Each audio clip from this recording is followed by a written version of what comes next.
How's it going? My name is Sith Holocron, and this is another Dongers of Runeterra Donger deck discussion. And you guys know I love Elusives, and I think we've got enough cards now to make a truly disgusting deck. Like, truly disgusting. Like, swim level of disgusting. Like, you can't, I don't care what you're playing. And, I made like a Geo one turn kill deck, but it needed specific cards to actually go off. This doesn't, not really. Not really. This is just a really good elusive deck. Paired with Hecarim, paired with Nocturne, paired with Soul Shepherd. It's just a real good deck. So really proud of this one. So let's get right into it and show you what it's like. So here it is. Heck Knock. 11 cards from Ionia. 29 cards from Shadowwise. We have to be in Ionia to get our elusives.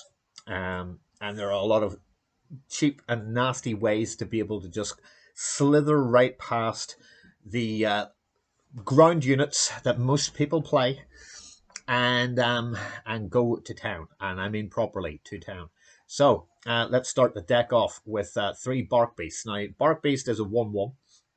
But if something dies, and we're running an awful lot of ephemeral units in here, that is automatically a 3-3.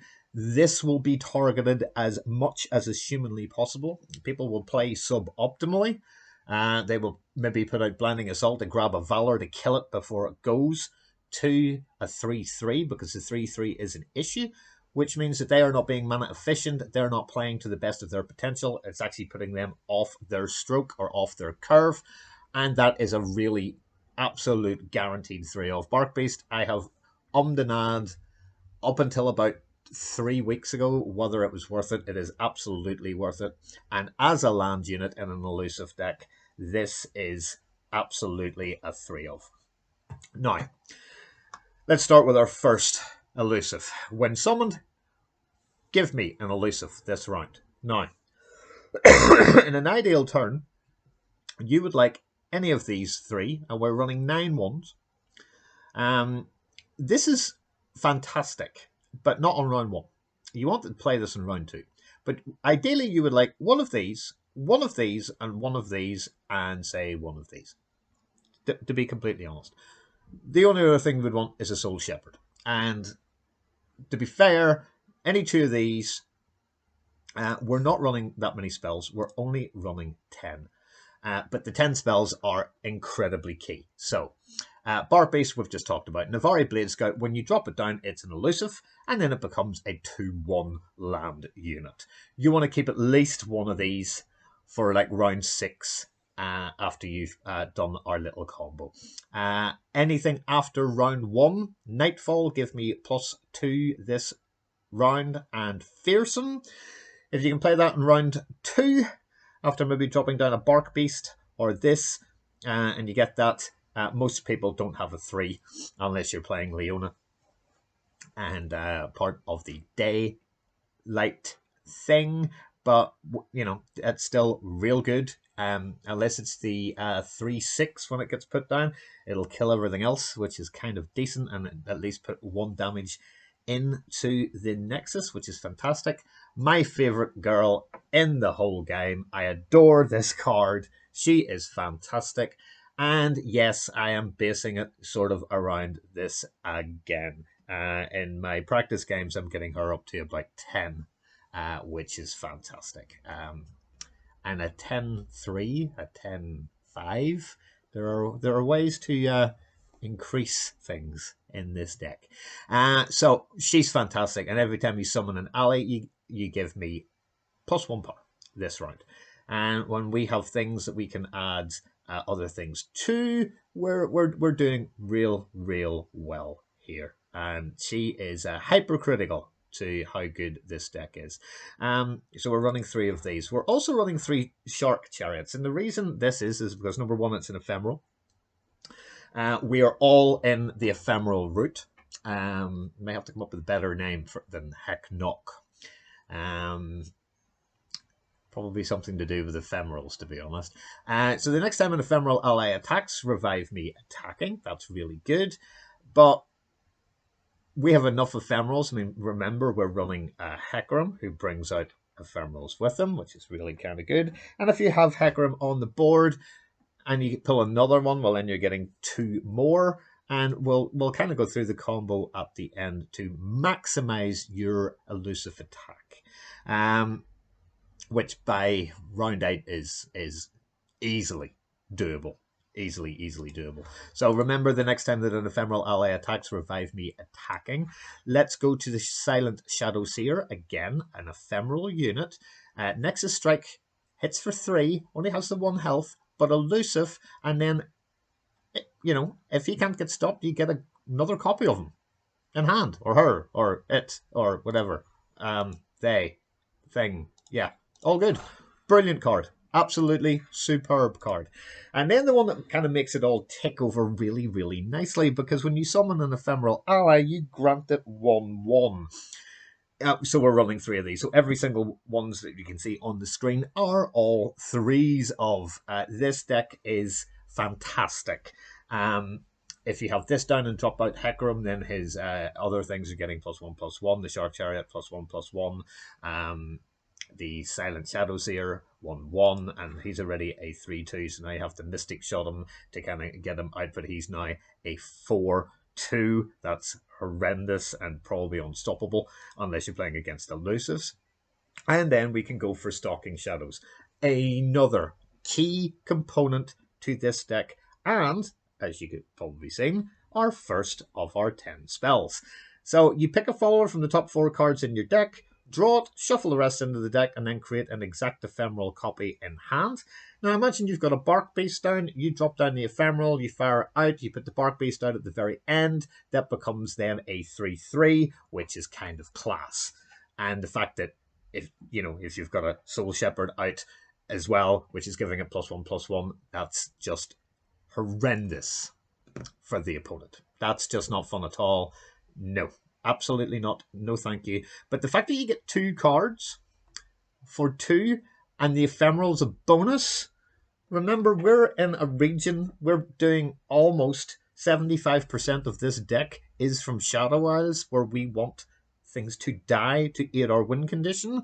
Yes, pleasey, yes, pleasey. So the Soul Shepherd is actually a perfect thing to mulligan for at the start of the game. And Stalking Shadows only makes it better. When you drop the ephemeral, you're helping the Bark Beast grow, you're helping a Grey Jewel get an extra attack. There's so many bits of wonderfulness. It's all pretty good. So that's the Stalking Shadows. And then we're going to go for Unspeakable Horror. Now, I love the way that these arc things are just like all black around the outside. And just this. But it's such a damn good card. So drain 1 from anything. That's pretty good. And then if you've put this down as your 2nd, 3rd, or 4th card along the way, probably the 2nd or 3rd, I mean, you can just drain something from the Nexus, which is pretty good. I mean, this is an expensive Warning Shot, costs 2.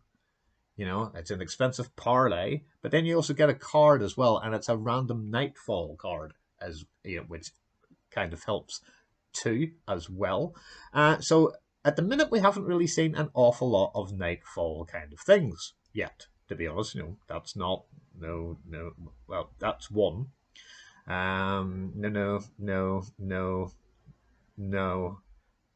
No. But then we get into the more important things. So outside of the Stag and Onlooker that you only want to be attacking with, really, because it's a 4/1 fearsome. And then it becomes a 2/1 blocker, so it helps. Then we go to Doom Beast. Nightfall, drain 2 from the enemy Nexus, solid for 3 mana, 3/2. Pretty decent, has ended up in a lot of the aggro Endure decks. This card, I undervalued completely.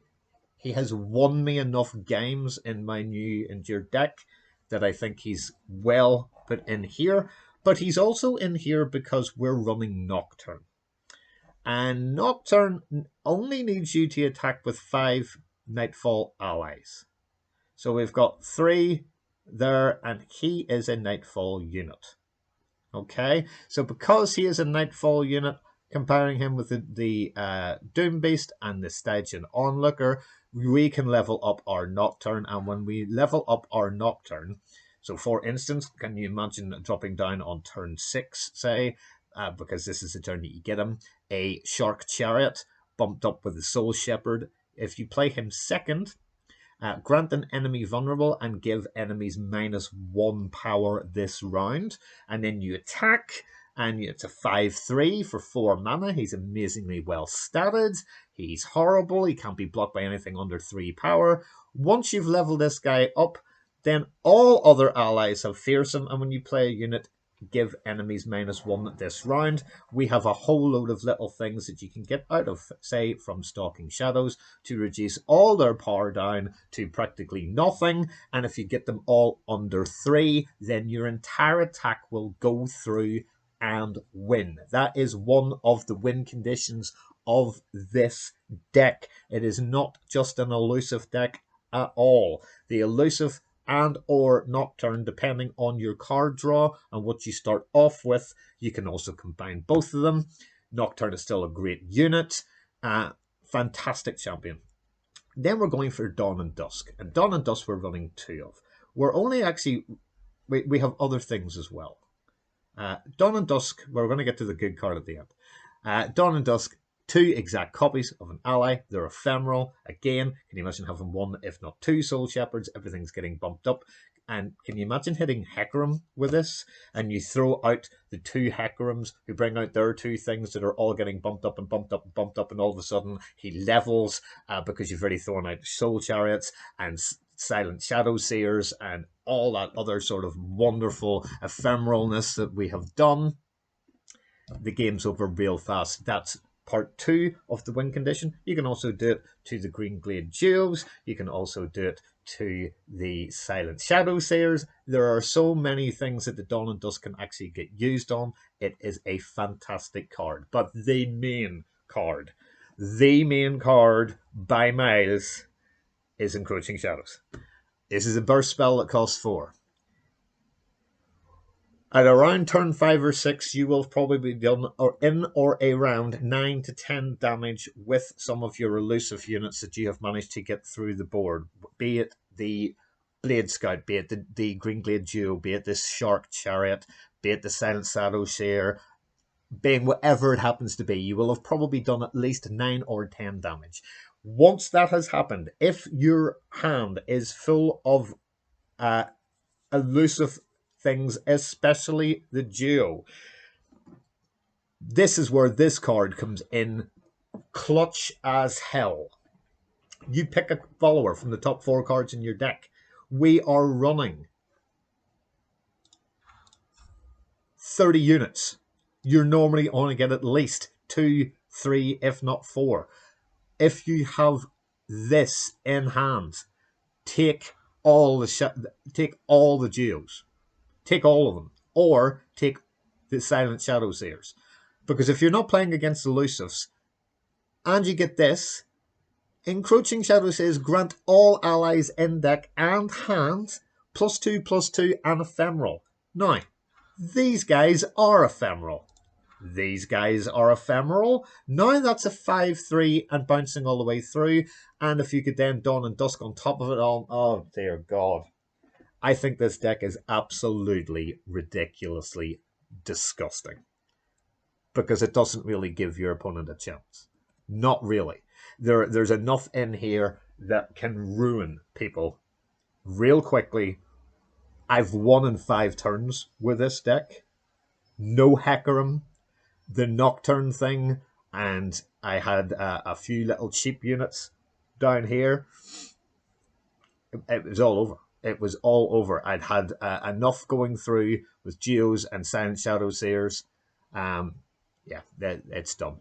But on average, it's round 7, round 8, and you have won the game. Very fast, good to climb with, horrible for your opponent. So I am going to take the deck code here, and I'm going to have to come up with a better name than that.